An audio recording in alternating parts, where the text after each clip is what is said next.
Higit 1 kilo to. Lalagyan ko lang yan ng asin.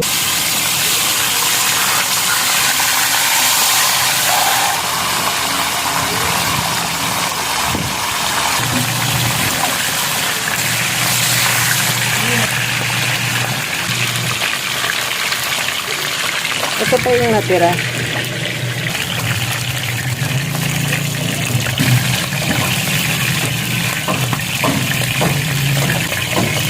Ito na lahat yung naprito ko. Ganyang prito lang, light lang. Igisa sa may pinagprituhan, nagbawas lang ako ng kaunting mantika. Luya.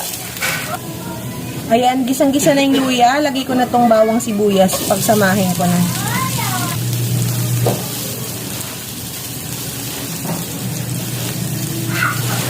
Sunod ko na tong kamatis. Hinog na hinog yung kamatis. Medyo marami yung kamatis, mas masarap.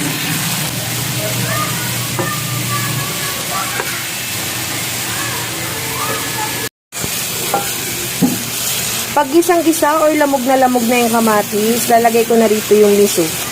Medyo marami ako maglagay nito. 15 pesos lang ang pagkakabili ko dito. Lagay dito ng patis.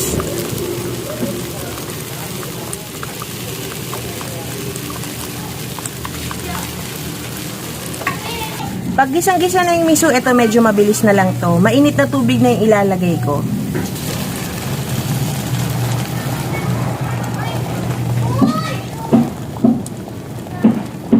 Mabilis matunaw.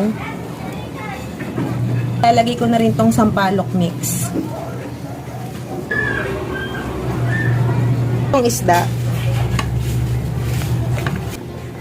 Habang pinapakuluan, pwede na natin ilagay yung ibang gulay. Siling haba, labanos, tsaka yung okra. Medyo marami ako maglagay ng okra dahil paborito ko yan. Pakuluan lang natin to ng 1 beses. Ilagay na natin din yung mustasa at tsaka pechay. Anong sa at pechay? Medyo marami to. Ayan ang isa sa magpapasarap dyan, yung gulay.